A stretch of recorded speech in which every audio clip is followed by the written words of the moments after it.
Ahojte, vítam vás pri novom videu a máme tu dlho očakávané videjko s neúprosnou recenziou produktov Farmacy. Ja som si teda urobila veľkú objednávku, mám tu plnú taštičku dekoratívky, pretože práve na tú dekoratívku som sa zamerala. Aktuálne som nalíčená tými produktami a ako sa tak pozerám v monitore, tak vyzerá to vynikajúco a môžem povedať, že vyzerá to vynikajúco aj naživo. Avšak táto kozmetika nie je vhodná pre všetkých. No a s touto informáciou môžem pokračovať ďalej. Dobre, takže som tu odličená a myslím, že už môžete vidieť prečo, alebo teda čo som myslela tým, že kozmetika Farmacy naozaj nie je pre každého. Tým nechcem povedať, že tie produkty sú zlé, ale pleťové produkty používam dnes posledný krát len kvôli tomu, aby som vám ukázala, ako vyzerajú, ale bohužiaľ Farmacy používa vo svojich produktoch ingrediencie vo väčšom, ktoré majú tendenciu upchávať pory, no a proste keď máte pleť so sklonom k upchávaniu porov, tak ani to neskúšajte. Dúfam, že toto nalíčenie, ktoré budem mať na sebe asi 2 hodiny, mi to ešte nezhorší. Poďme už na to. Budem dnes používať make-up, ale zhodnotím tento BB krém. Naozaj robí prekrásny efekt na pleti. Viete čo? Použijem to ako podklad. Idem si ho dať.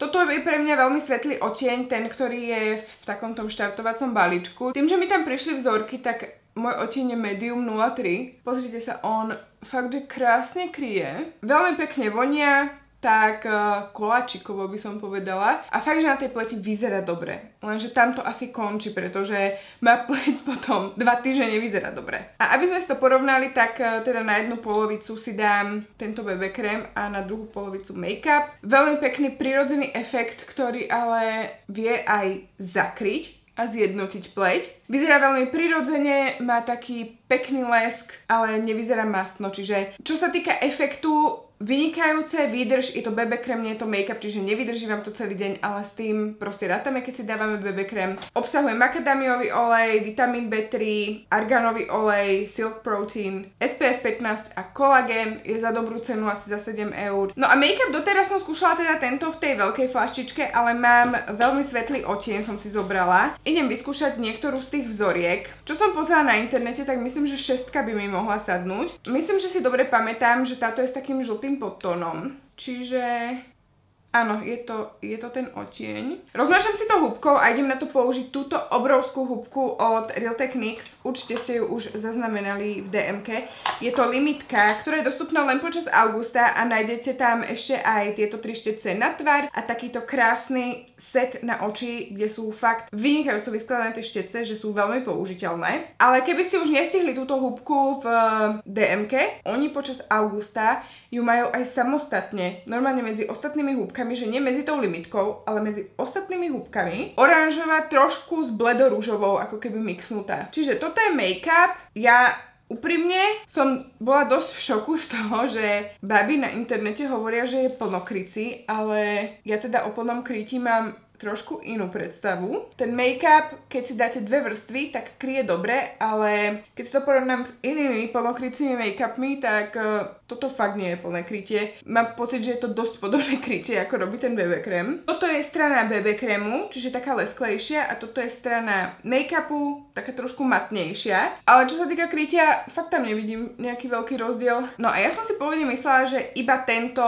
setting spray mi upcháva pory, ale nie, aj keď som ho vylúčila, proste stále sa mi zhoršovala tá pleť a keď som vám to dala aj na story, tak mi strašne veľa z vás písalo, že aj BB krém, aj make-up, aj púder, že vám hrozne upchávajú pory a máte pravdu, takže nebudem tu plakať nad tým. Je to celkom rovnaké, ale trochu toho make-upu si dám aj na druhú stranu. Tak, teraz poďme na korektor a korektor je jedna z tých vecí, ktoré ma teda nejak nepresvedčili. Osobne si myslím, že majú dosť tmavé tie odtiene, že ani jeden tam nie je vyslovene prejasňujúci. Tak to sa môže zdať ešte v pohode, ale on celkom zoxiduje a potom je trošku tmavší. Nevidím na ňom nič špeciálne. Je to korektor, ktorý má také, povedzme, stredné krytie. Nie ani extra hydratačný, ani nejak extrémne dobre nedrží. Úprimne tento je taký nejaký. Že ten BB krém je podľa mňa super, až na to, že upcháva pory. Ten make-up tiež taký nič nehovoriaci. Vidíte, že čo sa týka krytia, tak nejak extra to nekryje.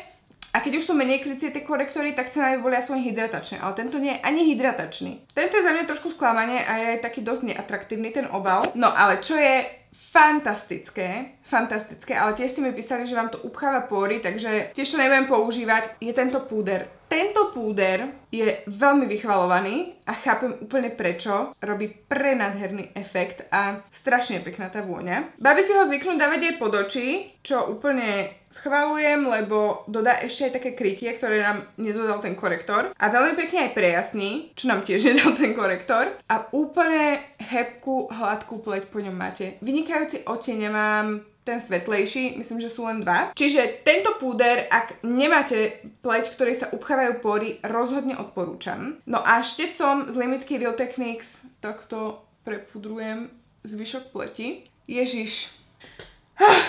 Toto som trošku pokazila, pretože mám tu dva krémové produkty. Kontúrovacia tyčinka v takom teplejšom odtieni, lebo párkrát som videla už aj ten studenší. Ten sa mi zdá už taký, že moc studený a toto je fakt, že dobrý odtieň. Veľmi dobrý kompromis medzi bronzerom a kontúrovacím odtieňom. Nie je to ani príliš studené, ani príliš oranžové, akože farebne je toto výborné. No a toto sú líčka. Ja som si vybrala farbu 04 Fresh a myslím, že toto je akože pre mňa najkrajší odtieň, čiže dobre som si vybrala. Neutrálna, tlmená, korálová, oranžová. Začala by som tými líčkami, pretože tie sú podľa mňa super. Sú oveľa krémovejšie ako tá kontúra. Tá kontúra je veľmi suchá a veľmi pekne sa dá rozpracovať. S touto kontúrou mám, myslím, že rovnaký problém ako Daily Glow, že vy si ju nanesiete a tým, že je taká ako keby suchá a hneď sa začne zamykať, veľmi ťažko sa roztiera, si proste urobíte ako keby flaky, že vždy sa mi stane, že tu mám tú čiaru, potom takto mám ako keby jemne už zotretý make-up a cez to len taká jemná vrstva bronzeru a potom zase tu mi to ide. Táto kontúrovacia tyčinka za mňa až tak nevyšla. Je strašne vychvaľovaná, ale ja som fakt vyskúšala tých produktov extrémne veľa, čiže viem to dobre porovnávať. Táto kontúrovacia tyčinka nie. Mne to fakt nevyhovuje. A nie je to, že mne to nevyhovuje. Toto kontúrovacia tyčinka nemá robiť. Keby to urobili v tej istej konzistencii ako túto licenku, ktorá je masnejšia, tak by to bolo super. Vidíte, že tu som to aj navrstvila, rozmazávam to a je to pekne rovnomerné. Neviem, či to tu uvidíte, ale už aj tu vidno trošku, že je to také nerovnomerné, že tuto je menej, tuto je viac a tu je to úplne jednoliaté. Mám tu dve paletky a toto je paletka, ktorú moc ľudí si neobjednáva. Je to paletka troch rozjasňovačov, ktoré sú veľmi výrazné. Tento sa zdá taký tmavý, ale všetky tri sú úplne krásne použiteľné, dajú sa pekne miešať. Fakt krásne farby, toto je podľa mňa veľmi dobrá paletka. Ktorá paletka je síce akože pekná aj zvonku, ale farebne je dosť čudná, aj si to ukážeme, tak je táto. Už chápem, prečo babi, čo to predávajú, si berú tu s tým rozjasňovačom licenkou a s bronzerom, lebo tieto sú fakt divné farby. Idem si dať trošku pod oči ešte tohoto, nech to teda využijeme. Tento, ako môžete vidieť, je taký, že celkom suchý. Je suchší ako ten puder v modrom balení. Ja si to trošku oprášim. Idem sa odličiť, čiže môžeme si na jedno lice vyskúšať túto farbu a na druhé túto farbu. Je to celé také dosť prášivé, ale to by mi až tak nevadilo. Vidíte tú farbu? To je úplne oranžové. Ja neverím, že niekomu by takáto farba vyhovovala. Neviem, ako to bude vyzerať na kamere, ale na mne to vyzerá fakt čudne. Takže dám si to aj na čelo. Takto, ja sa na to asi stále pozerám, že by to mal byť taký bronzujúco kontúrovací odtieň, ale ono je to asi len bronzer proste. Že urobíte si kontúry a potom jemne týmto to doťuknete, aby si dodali trošku farby do tváre. A na druhú stranu môžeme vyskúšať tento. A tento nie je oranžový, ale je žltý.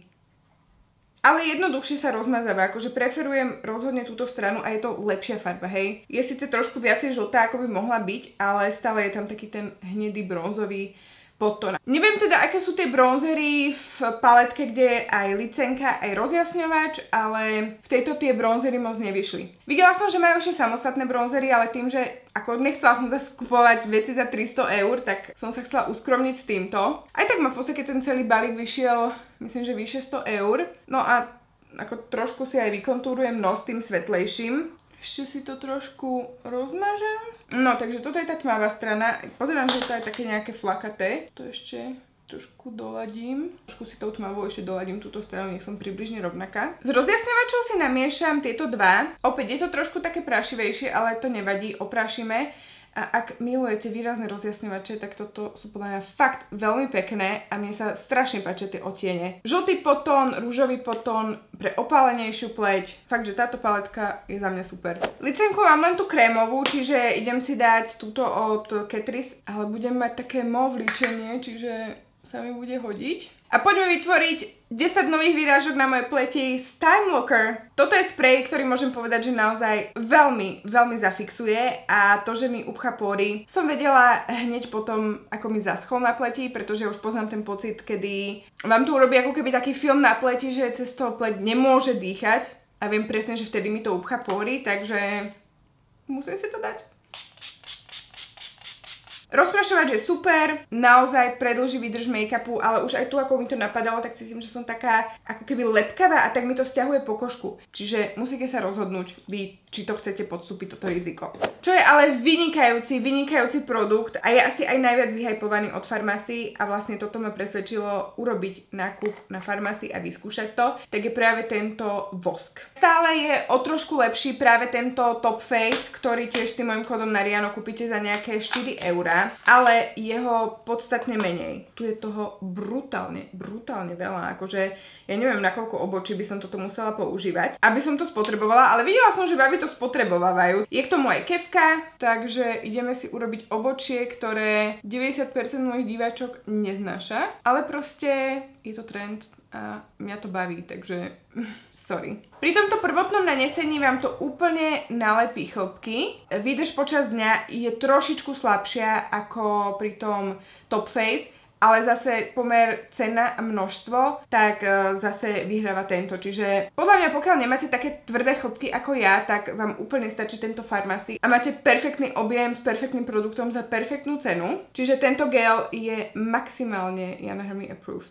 A teraz prechádzame na produkty, pri ktorých nemám až taký strach si ich aplikovať. Sa mi strašne páčil tento dupe na Charlotte Tilbury. Veľmi pekná každodenná paletka očných tieňov. A k tomu je aj takýto rúž, kúpujem to samozrejme oddelenie. Pozerám, že som aj zladila lak na nechty. Poďme využiť aj tento krásny set štecov na oči. V sade je aj takéto malé zrkadielko. No a rovno si beriem tento štetec, alebo nie, tento štetec si beriem a túto krásnu mauve farbu a dám si ju na celé viečko. Tieto tiene sú fakt dobré. Ak toto sú vaše farby, rozhodne odporúčam, pretože je to praktická skladná paletka, ktorú hodíte aj do kabelky, do každej kozmetické taštičky a jednoducho nemusíte špekulovať, že ako sa naličíte. Použijete všetky 4 farby a bude to vyzerať super. Teraz si zoberiem tento štetec a úplne jemne zmiešam tieto dve a len tak jemne začistím okraje. Zoberiem si tento menší štetec do hnedej, podkreslím si očko a teraz ešte do vonkajšieho kútika. Opäť vezmem tento väčší štetec, túto tmavšiu trblietavú farbu a dám to takto do stredu viečka. A posledný krok je táto nádherná svetlá prejasnenie vnútorných kútikov a podobočím. A čo som nikoho nevidela asi používať, tak je táto ceruska na oči v hnedom odtieni, ktorá je že fantastická. Trochu príliš rýchlo zasychá. Mohlo by to trvať dlhšie, aby ste to mohli rozmazať, ale dá sa s tým pracovať. Rozmazávam to posledným štecom z RT Sady. Nezabúdam aj na túto hornú linku vodnú. To tak pekne zahustí optické myhalnice, čo budem potrebovať pri tej maskare. Iba jemne si doplním niekde obočko. Maskara je vychvaľovaná taká double lash, ale ja som mala v balíčku v tom štartovacom túto Zen, ktorú som ale tiež videla, že majú celkom babi radi a tá kefka je plastová, je taká nepravidelná. Čo sa týka toho efektu, nie je zlý, ja mám rada trošku iný, taký ako keby, že je viac zahusťujúci, ale nemôžem na ňu povedať krivého slova, proste mne sa nerozpíja, nedrolí sa, nezlepuje, je to dobrá spoľahlivá maskara, len za mňa nie je wow. Nalepila som aj myhalnice, lebo tie riasy neboli nič moc. Poďme teraz na tento krásny rúžik, ktorý je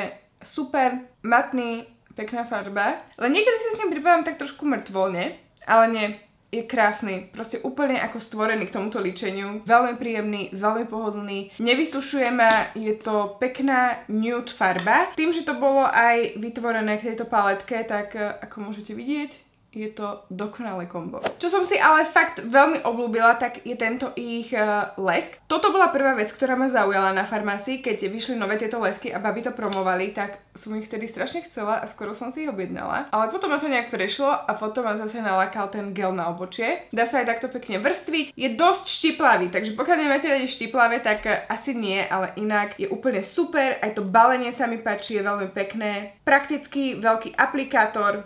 10 z 10. Zhrnula by som to tak, že farmácii za tú cenu, musíme prihľadať na tú cenu. Za tú cenu sú to super produkty, až teda na to, že niektoré plete to nezvládajú. Dobre, takže toto by bol finálny look.